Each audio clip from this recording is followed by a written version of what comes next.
Welcome back to another day of IBN's 12 Days of Bourbon Hunting. Sarah, we got a special one. I've been looking forward to this day.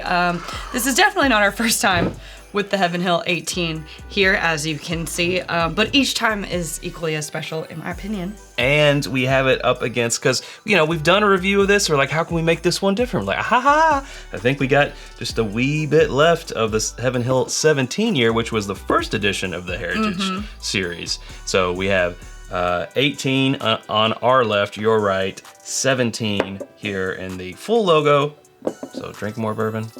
Full logo, okay. If you can see them. Same page? If you can't see them. Because we hear some people say, oh, the 18's great, but man, that 17, it was better. And or some people say, man, the 18 is really a lot better than the 17. I would go for that one. So we're here to set the record straight. At least in our opinion. In our opinion. So the difference between these two, other than their different releases and their different ages and their different proofs, same mash bills, is that they do have the same mash bill. The 17 year is a $275 MSRP and the 18 year is a $300 MSRP. So there is a price difference. The 17 year is actually, 17 years is the youngest that is in that blend. It's a blend of 17, 19, and 20-year-old bourbon, whereas the 18 year is all 18 year from the same rick house, from the same floor, you know, small batch, same blended year. together, same distilled on the same time. So that's all 18 kind of, all the time. All 18 all the time. That's kind of the big differences between them, other than the obvious. And we have a full bottle of this one and a sample bottle of this one. That's the last difference. Any excuse to drink on this is fine with me. So since the 18 is the most relevant because it's a 2024 release, this is a 2023 release, we're going to start with the 18, which is what we have in our glass. Welcome back, old friend. Now, what does this have to do with hunting? Well, what it has to do with hunting is we have ran across this bottle in our hunts quite a bit. It's never been at a price where we were like, yes, because if we found this at MSRP, yeah. We would scoop it up immediately. We would scoop it up. So like in our Arizona hunt. That's where we saw it. We saw it there. For a lottery. One place, at Trevor's, it was for a lottery. Two other places, it was just on the shelf. But also, full disclosure, we have two bottles. We have this bottle that we're working on, and I personally own a second bottle. Right? Can you believe? So here's maybe a little hunting tip. Now, this isn't always gonna work for you, but I went to the Heaven Hill Old Fitzgerald 25th anniversary release. It was a tasting through some different Old Fitzgeralds, and the star of the show was the 25th anniversary. I can't remember why I couldn't go, but I couldn't go. You had a conflict, you couldn't go. So that was a ticketed event. It wasn't just people with YouTube channels or media or anything. It was a ticketed event that you could go to. And then afterwards, they opened up the gift shop and they had the Old Fitzgerald 25 year and also the Heaven Hill 18 year. So I was like, shut up and take my money. Of course. And now I have a second bottle. So I consider that a sort of a hunting hack. Like, it doesn't always mean if you go to an event at a distillery that they're gonna open up the gift shop and, you know, sell you the good stuff. But it was a good chance and it paid off. And we've been to, you know, bourbon dinners at, like, say, Jim Beam's or James B. Beam's kitchen table before, where they've done something similar afterwards.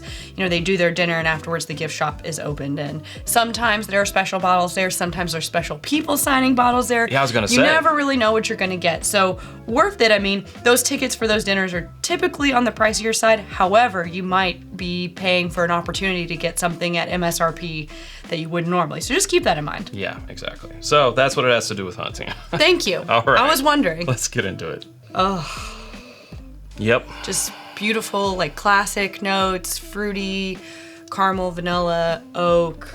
Yeah, buttery, silky smoothness on the nose, if that makes sense. Yeah, it smells like browned butter, you know, when you're toasting it, and it gets that little bit of, like, nuttiness to it. I want to drink it. I, too, to your would health. like to. Well, that's just delightful. Oh, the finish, long. Now, this is 120 proof, Sarah. And I get that from, like, the heat on the finish, and then the oak really sticks around, so I'm getting that 18-year-old profile coming through. But It's not past my tipping point, and I love that. I feel like of all the brands who, put out older stuff, Heaven Hill for me is like more of a safer bet in terms of when we're getting higher up in that age range for me to not be like, this is too much oak for me. Yeah. Whatever they do works for my palate. Yeah, I think even when we had that little taste of this 27 year at a bar, even that, I mean, you were probably it was still too oaky for me. That's too oaky, but it wasn't like... But it wasn't... Even like a 23 year, some 23 years are just past that as far as oak profile. So yeah, this is just right for me. Oh, I love it. Long finish, starting to settle in on that first sip to a Kentucky hug. Lots of, charbel notes on the ends. Purple fruits, let's say purple fruits, okay? Stone fruit, plum, fig, I don't know if it's fig is purple, but. It's very viscous, it's very coating. And there's also this nice baking spice in there with the oak, and it's almost like a baking spice dessert kind of thing on the finish with the oak. But still that ripe fruit, it's making my mouth water even on the finish. Like, it's already gone. And that's helping the mouthfeel too. And my mouth is watering. Like, wow. Just thinking about it. What a great mouthfeel. This is one of those that, yes, it's a high age statement. It's a high price point. It's difficult to find. And as Chad said, we have seen it places not for MSRP, and just can't get behind that really. If you can find it at MSRP, as Chad did, worth it. This is one that I will fully stand behind these releases. Like, they do not disappoint, and personally, I would rather have this than at $300 MSRP. But yeah, that's one that I would choose this over others that are maybe more publicly coveted. I like this one a lot, but I'm a Heaven Hill girly, admittedly. There you go. Well, we're gonna move on to the 17. Before we do, we want to tell you about our home on the internet. It's whiskyambitions.com. It's where you can get the t-shirt and hat that I'm wearing, Sarah, the sweatshirt that's back in stock. It's so cozy, and it's back in stock. Back in stock, yeah, back in stock.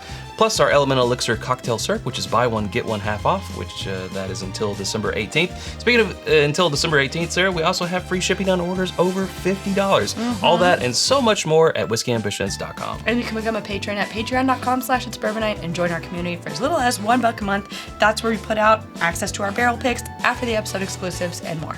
All right, we'll be right back. Sarah, the other difference is the proof. I don't know if that was mentioned originally. I did. Age, proof, did? Okay. Year that it was released. Yeah, 118.2 proof. 120. So on the 17. Small difference. But as you said, it says 17, 19, and 20 here. Yeah. Will this be oakier? I don't know. Find out next time on It's Bourbon Night. See ya. Bye-bye, everybody. Nah, just kidding. Well, that, toasty, like brown butter, little bit of nutty note that I got in the 18 year, I'm not getting that in the 17 year. I'm getting more of a floral note. A little floral, a little, it still does have wood notes in there, but it almost comes across a little bit more like touching on like vintagey a little bit, vintagey funk. Yeah. A little bit of vintage mystery. Vintage Mystery is the name of my new cover band. Wow! I like that. Hello, we are Vintage Mystery! I don't know why I'm British, but... I'm not sure why all of a sudden you're British. All right. Oh. Whoa, I'd forgotten this one. It does, that mysterious vintage quality does come through on the palate, I think also. It's that like aged, I don't know how to describe it. It's like a caramely taste, but it tastes aged. It's almost like that Wild Turkey vintage caramel that comes through. That's on there. Now this is oakier, I think, and it has. I disagree. Oh, I think it's oakier, and especially on the finish, it's got a little bit more of like a bitter oak. And I'm assuming that's coming from that 19 and 20 year blended in there. It's more char based. It's like ash almost. I'm getting it like tobacco, but like cigar ash in a way. All right. Oh, specifically back of the palate, like back of the tongue. I'm experiencing it differently. I feel like this one is brighter. It has more floral, maybe even a little bit of a citrus note more in there. I really need to take a second sip here, but since you said, turkey way, since we're comparing it to other distilleries, I'm gonna say more of a Four Roses type of way. I could see that. There is some floral and citrus, and I think for me that's falling into this like mysterious vintage quality that it has. It's this like dusty caramel, little bit of floral, little bit of citrus, but it's hard to pin down exactly what that looks like or what it is. In terms of vintage, like I can't say this tastes vintage and it be specific. I thought you were gonna nailing down the citrus. I was gonna say it's sort of like an a tropical orange. It's like a mango. As opposed to those non-tropical oranges. You can. Yeah, it's probably time to go back, right? It is. I get everything that you're saying on the initial palate. It has a great mouthfeel also, a long finish. But for me, all of those lighter, brighter floral, citrusy, caramely notes dive into a more oaky finish that really sticks around. And is almost a little too oaky for me compared to the 18. I just get more like, candied brown butter notes on the 18. I get a lot more darkness. The band, The Darkness, I Believe in a Thing Called Love, on the 18. I just feel like it's darker, a little drier, more oak on the 18, for me. I think it's more balanced throughout. The oak is present throughout, but it's never taking over completely. It's in harmony with the other notes versus, I think, on the 17.